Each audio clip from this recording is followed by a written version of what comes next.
Hello everyone, welcome to Guruji Uttarakhandi.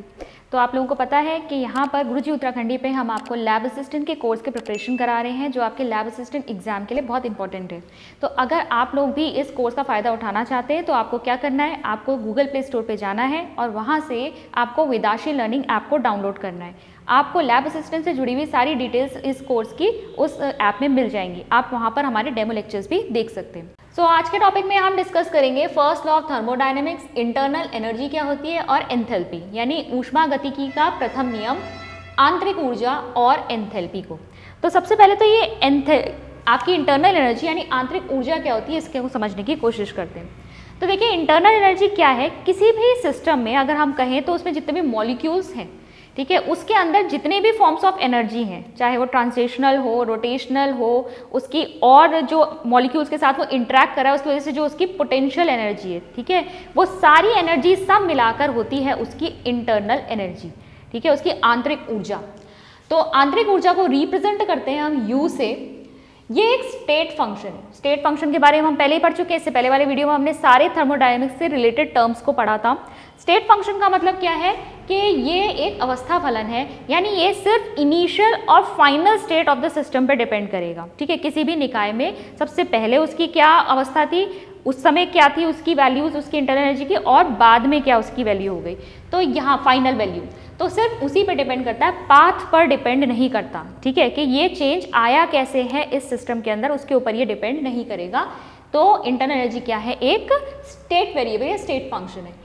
Extrinsic property है। Extrinsic property के बारे में भी हमने पढ़ा था। एक्सट्रिंसिक प्रॉपर्टी का मतलब ये है कि इंटरनल एनर्जी डिपेंड करेगी कि सिस्टम में हमने कितनी क्वांटिटी ली हुई है, ठीक है, यानी सिस्टम के अंदर जो क्वांटिटी या मात्रा उसके अंदर उपस्थित है उसके ऊपर हमारा यू जो है वो डिपेंड करेगा। अब देखिए, जो इंटरनल एनर्जी है ना, क्योंकि इसमें इतनी सारी एनर्जीज इन्वॉल्व होती है तो हम इसकी कोई एब्सोल्यूट वैल्यू यानी कि इसकी एक निरपेक्ष मान हम इसका नहीं निकाल सकते। हम सिर्फ चेंज इन इंटरनल एनर्जी को पहचान सकते हैं कि चेंज इन इंटरनल एनर्जी कैसे निकाली जा सकती है, कि सिस्टम की पहले एनर्जी क्या थी और बाद में क्या थी, दोनों को सब्ट्रैक्ट करके हम उसका चेंज इन इंटरनल एनर्जी निकाल सकते हैं, लेकिन उसकी एब्सोल्यूट वैल्यू क्या है वो हम नहीं निकाल सकते।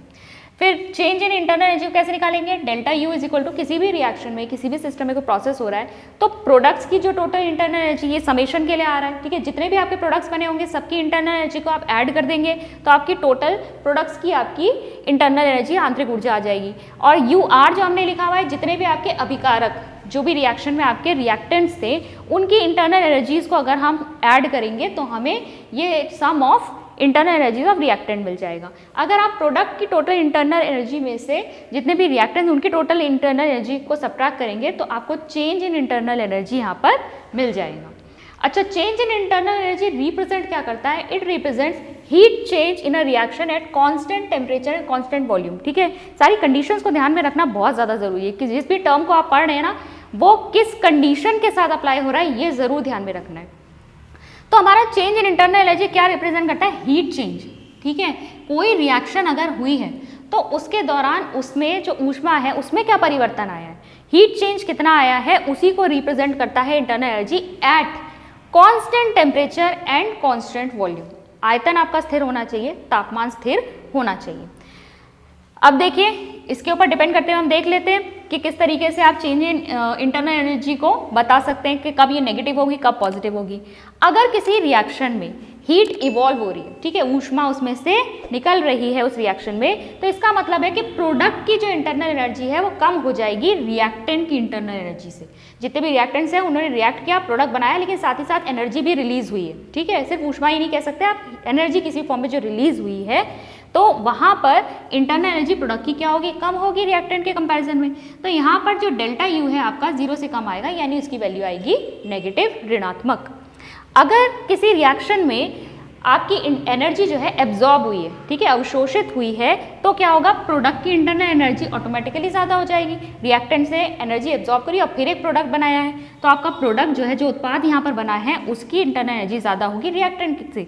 तो यहाँ पर डेल्टा यू अगर आप निकालेंगे, डेल्टा यू में देखिए अगर प्रोडक्ट ज़्यादा होगा रिएक्टेंट कम होगा तो ये वैल्यू पॉजिटिव आएगी, तो यहाँ पर हमें पॉजिटिव वैल्यू देखने को मिलेगी।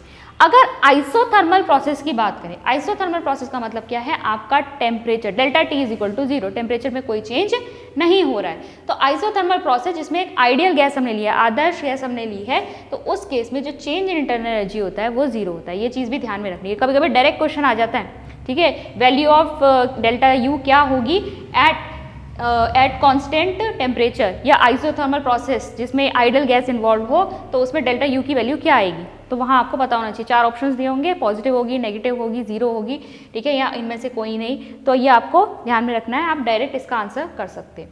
तो इंटरनल एनर्जी को हमने समझा कि इंटरनल एनर्जी क्या है, या क्या रिप्रेजेंट कर रही है, हीट चेंज रिप्रेजेंट कर रही है at constant temperature and constant volume. अब हमारा देखिए फर्स्ट लॉ ऑफ थर्मोडायनेमिक्स यानी ऊष्मागतिकी का प्रथम नियम क्या कहता है। ये वैसे वो नियम है जिसे हम पहले से पढ़ते हुए आ रहे हैं। इससे पहले वाली वीडियो में शायद मैंने 0th लॉ भी बताया था आपको। 0th लॉ क्या होता है कि heat transfers from hot body to cold body, ये आपका 0th लॉ है। फर्स्ट लॉ में हम क्या पढ़ते हैं, इसका जो स्टेटमेंट है वो कई तरह से लिखा जाता है। पहला तो आपका है जो हम बचपन से पढ़ते आ रहे हैं, energy can neither be created nor be destroyed, it can only be change from one form to other, ठीक है। ऊर्जा का क्या कर सकते हैं आप, ना तो उसका निर्माण किया जा सकता है ना उसका क्षय हो सकता है, बस वो परिवर्तित होती है एक फॉर्म से दूसरे फॉर्म में।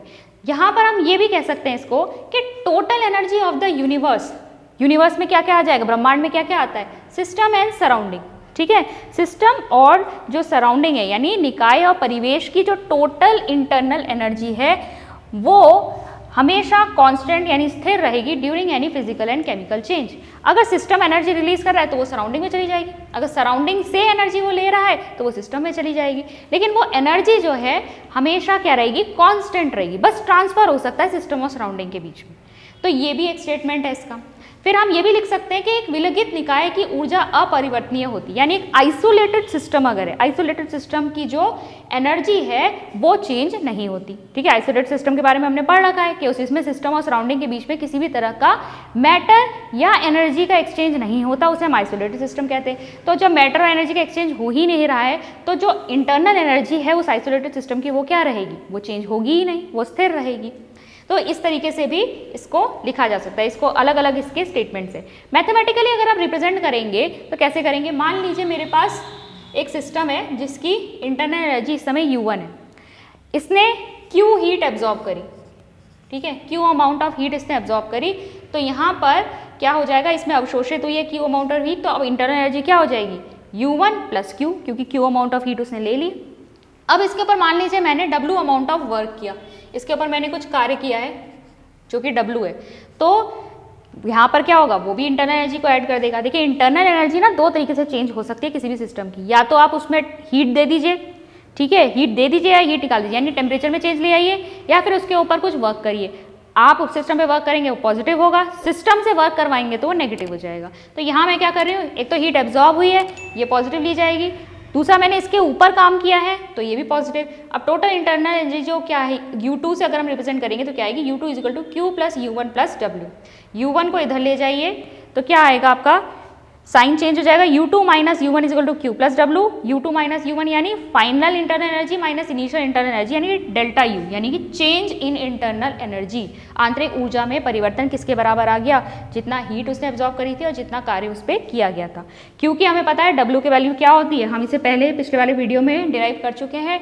W की वैल्यू होती है माइनस P डेल्टा V, ठीक है, in case of irreversible system या रिएक्शन। तो यहाँ पर हम क्या करेंगे, यहाँ पे अगर हमें W की वैल्यू रख ली तो हमारा ये फॉर्मूला भी आ जाएगा। न्यूमेरिकल्स फाइंड करते वक्त हमें क्या करना होता है, ये भी ले सकते हैं ये भी ले सकते हैं, डिपेंड करता है कि आपको न्यूमेरिकल्स में वैल्यू क्या दी गई है। अब कुछ इंपॉर्टेंट रिजल्ट्स निकालते हैं जो हमारे इनसे निकल के आते हैं। तो अब हमारे फर्स्ट लॉ ऑफ थर्मोडायनेमिक्स में से जो हमारी इक्वेशन निकल के आई थी उससे हम देखते हैं कि कुछ इंपॉर्टेंट रिजल्ट्स क्या आ सकते हैं। तो आइसोथर्मल प्रोसेस मतलब टेम्परेचर यहाँ पर क्या है, कांस्टेंट है, स्थिर है। रिवर्सिबल और irreversible expansion of ideal gas, Adarsh gas का अगर प्रसारण हो रहा है, वो फैल रही है, तो यहाँ पर हम इसके लिए डेल्टा U क्या लेते हैं, 0। ये हम पहले ही पढ़ चुके हैं कि कांस्टेंट टेम्परेचर पर यानी आइसोथर्मल प्रोसेस के लिए हमारा डेल्टा U यानी चेंज इन इंटरनल एनर्जी 0 होगा। तो इसका मतलब है अगर हमारा जो इक्वेशन थी क्या थी, delta U is equal to Q plus W, तो अगर हम इसमें इसको 0 कर देंगे तो ये आ गया 0 is equal to Q plus W। Q हमारा जो है, अगर हम इसको W को इधर ले जाए तो Q is equal to minus W आ गया। अब वर्क की हमें वैल्यूज रखनी है। अगर हम इरिवर्सिबल वर्क की बात करते हैं, अनुत्क्रमणीय, तो अनुत्क्रमणीय कार्य के लिए हमारा जो वैल्यू आती है W की वो क्या होती है -P डेल्टा V। तो हमने यही लिखा है Q will be equal to minus का साइन माइनस माइनस पॉजिटिव हो जाएगा, तो यहाँ पर क्या आ जाएगा P डेल्टा V। लेकिन रिवर्सिबल एक्सपेंशन के लिए हमारी क्या वैल्यू आती है, हमारी वैल्यू W क्या आती है 2.303 nRT log V2/V1। तो ये हमारी वैल्यू यहाँ पर आ जाएगी, Q यहाँ पर इसके बराबर हो जाएगा। अगर हम expansion of ideal gas in vacuum की बात करते हैं, निर्वात में अगर आपकी आदर्श गैस का प्रसारण हो रहा है तो वहाँ पर हमें पता है वर्क तो जीरो होता है, ये हम वर्क में पढ़ चुके हैं कि आइडियल गैस का एक्सपेंशन इन वैक्यूम क्या होता है, जीरो, कोई कार्य नहीं कर रही है वहाँ पर, क्योंकि प्रेशर वहाँ पे क्या है, एक्सटर्नल प्रेशर ही क्या है वहाँ पे, जीरो, तो वर्क भी जीरो है वहाँ पे।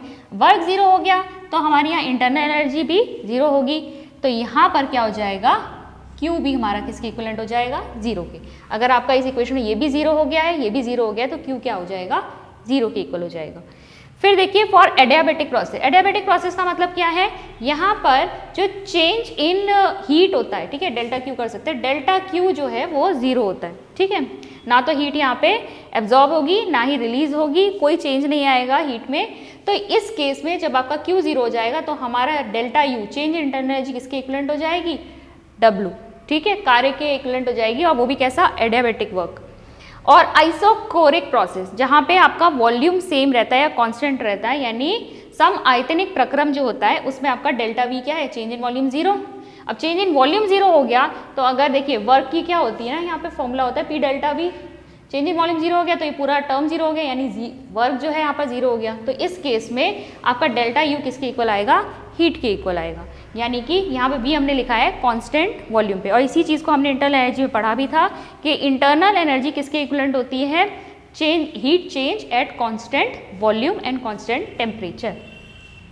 तो ये चीज़ आपको यहाँ ध्यान में रखनी है। दूसरी चीज़ आती है हमारी एंथैल्पी। अब एंथैल्पी क्या है, देखिए हमने अभी तक जो बात करी वो इंटरनल एनर्जी की बात करी कि यहाँ पर जो भी चेंजेस हो रहे थे वो कांस्टेंट वॉल्यूम पे हो रहे थे, लेकिन आपने प्रैक्टिकली देखा होगा कि जब हम लैब में काम करते हैं तो हमारी जो रिएक्शंस है वो कांस्टेंट वॉल्यूम पे नहीं होती, हम कांस्टेंट प्रेशर पे काम कर रहे होते हैं। आप अपने लैब में बैठ के बीकर में कुछ काम कर रहे हैं अगर, तो वहाँ पे क्या एटमॉस्फेयर का प्रेशर कांस्टेंट है, तो हमारे जितने भी सिस्टम में हम वर्क कर रहे हैं वो सब कांस्टेंट प्रेशर पे चलते हैं। अब कांस्टेंट प्रेशर पे क्या होता है, यहाँ पर एक नया टर्म इंट्रोड्यूस हो जाएगा, एंथैल्पी। हम एक एग्जाम्पल अगर ले लें कि मान लीजिए कोई सिस्टम है, एक आइडियल या एक गैस है, ठीक है, और हम कांस्टेंट प्रेशर पे अगर हम कह रहे हैं कि उसका आयतन बढ़ा, ठीक है, यानी उसमें प्रसारण हुआ, इसमें एक्सपेंशन हुआ, उसका आयतन बढ़ा, यानी वॉल्यूम उसका इंक्रीज हुआ है। अगर वॉल्यूम इंक्रीज हुआ है, वो एक्सपैंड कर रही है, तो उसे कुछ अपनी एनर्जी लगानी पड़ी होगी इस काम को करने के लिए, ठीक है, यानी कि जो गैस है वो अपनी कुछ एनर्जी यूटिलाइज कर रही है उस काम को करने के लिए कांस्टेंट प्रेशर पे, ठीक है, हम वॉल्यूम की बात नहीं कर रहे हैं, वॉल्यूम यहाँ पर इंक्रीज हो रहा है, कांस्टेंट प्रेशर पर उसको क्या करना पड़ेगा, थोड़ा सा वर्क करना पड़ेगा। और इस केस में अगर हम बात करें कि कोई रिएक्शन जो है वो ऊष्माक्षेपी है, यानी कि उसमें हीट रिलीज हो रही है, तो जो अमाउंट ऑफ हीट रिलीज होगा वो कम होगा, ठीक है, कांस्टेंट वॉल्यूम पे ये अमाउंट ऑफ हीट बहुत ज़्यादा रिलीज होगा, लेकिन कांस्टेंट प्रेशर पे ये amount of heat come release होगा। क्यों, क्योंकि यहाँ पर गैस को कुछ एनर्जी अपनी किस में लगानी पड़ रही है, खुद को एक्सपैंड करने के लिए भी लगानी पड़ रही है, ठीक है, वर्क के लिए भी तो उसे एनर्जी चाहिए। तो इस केस में जो हीट रिलीज हुई है वो थोड़ी कम होगी कांस्टेंट वॉल्यूम से। सेम अगर हम देखें, अगर हमने क्या किया है, गैस को कंप्रेस करने की कोशिश की है, दैट मीन हम उसके ऊपर कुछ वर्क कर रहे हैं, तो इस केस में उसकी इंटरनल जो एनर्जी जो है उसकी वो बढ़ जाएगी, इंटरनल एनर्जी नहीं, जो भी एनर्जी उसमें एक्स्ट्रा वो आ रही है, प्रेशर वॉल्यूम एनर्जी होती है वैसे ही, ठीक है, हम वो उसकी बढ़ जाएगी। तो जब ये एनर्जी बढ़ेगी तो इसमें से जो हीट रिलीज होगी वो ज़्यादा होगी, ठीक है, कांस्टेंट वॉल्यूम के कंपैरिजन में कांस्टेंट प्रेशर पर जो हीट रिलीज होगी वो ज़्यादा होगी अगर हम गैस के ऊपर काम कर रहे हैं, उसे कंप्रेस कर रहे हैं, ठीक है। तो इसीलिए यहाँ पर ज़रूरत महसूस हुई कि हमें कोई और थर्मोडायनेमिक एक टर्म यहाँ पर लाना चाहिए जो कांस्टेंट प्रेशर के ऊपर भी जो है इन चेंजेस को डिस्क्राइब कर सके, और उसी के लिए आया है एंथैल्पी। ग्रीक वर्ड है एंथैल्पी, H से रिप्रेजेंट करते हैं। अगर हम डिफाइन करें तो क्या है, ये है sum of internal energy and PV energy, ठीक है, पीवी एनर्जी क्या हुई, प्रेशर वॉल्यूम एनर्जी, ठीक है, दाब, आयतन, ऊर्जा। किसी भी सिस्टम को, ठीक है, अपने आसपास की सराउंडिंग के साथ अपने आप को स्थापित करने के लिए भी तो कुछ ऊर्जा लगानी पड़ेगी, है ना। अगर यहाँ पर इंटरनल एनर्जी की जब बात होती है हम सिर्फ सिस्टम की बात करें कि सिस्टम की इंटरनल एनर्जी क्या है, लेकिन सिस्टम टोटली कांस्टेंट में है, टोटली उसके कांटेक्ट में है, किसके कांटेक्ट में है, सराउंडिंग के कांटेक्ट में। तो वहाँ पर उसे क्या करना है, अगर कोई सिस्टम वहाँ बन रहा है तो उसे सराउंडिंग में अपनी जगह भी बनानी है, अपने आप को स्थापित करना है, इस्टेब्लिश करना है अपने वॉल्यूम को। वही होती है आपकी पीवी एनर्जी, जो मैंने एक्सपेंशन और कंप्रेशन के एग्जाम्पल से भी आपको बताई। तो इंटरनल एनर्जी और पीवी एनर्जी जो है किसी भी सिस्टम की under given set of conditions क्या होती है, ये होती है आपकी एंथैल्पी। तो एंथैल्पी में आपका इंटरनल एनर्जी तो आएगा ही, साथ में पीवी एनर्जी भी आएगी। मैथमेटिकली इसे रिप्रेजेंट करेंगे तो ऐसे लिखेंगे H is equal to U plus PV. Enthalpy change की अगर हम बात करें कि एंथैल्पी परिवर्तन कैसे शो करते हैं, तो डेल्टा H से शो करते हैं। डेल्टा H किसी भी रिएक्शन का क्या होगा, enthalpy, sum of enthalpies of product minus sum of enthalpies of reactants. ठीक है, उत्पाद की जितनी भी टोटल एंथैल्पी है और जो अभिकारकों की टोटल एनर्जी है, टोटल एंथैल्पी है, उनको सब्ट्रैक्ट करेंगे तो हमें चेंज इन एंथैल्पी मिल जाएगा। अब सिग्निफिकेंस की अगर हम बात करें कि ये एंथैल्पी को हम किसके टर्म्स में ले सकते हैं, तो देखिए फर्स्ट लॉ ऑफ थर्मोडायनेमिक्स हम इसे निकाल सकते हैं। फर्स्ट लॉ ऑफ थर्मोडायनेमिक्स हमारा क्या कहता है, change in internal energy is equal to Q minus P delta V. अब डेल्टा यू का मतलब क्या है, U2 माइनस U1। पहली स्टेज जो है वो 1 मान लीजिए, सेकंड स्टेज आप उसकी सेकंड 2 मान लीजिए, तो U2 minus U1 internal energy हो गया, change in internal energy. Q minus P, अब V2 आप यहाँ पर डेल्टा V यानी आयतन में जो चेंज आ रहा है उसे आप कैसे शो करेंगे, V2 माइनस V1। मल्टीप्लाई कर दीजिए इसे, ये आ जाएगा PV2, ये आ जाएगा PV1। अरेंज जब करेंगे इनको तो U2 के साथ आप ये PV2 वाला टर्म लीजिए, U1 के साथ आप PV1 वाला टर्म लीजिए। अरेंज करेंगे तो इस तरीके से आ जाएगा। ये क्या है हमारा, ये है हमारा एंथैल्पी, एंथैल्पी का ही तो फॉर्मूला है ये। तो ये हो जाएगी आपकी H2 और ये हो जाएगी H1, क्या आ जाएगा, डेल्टा H।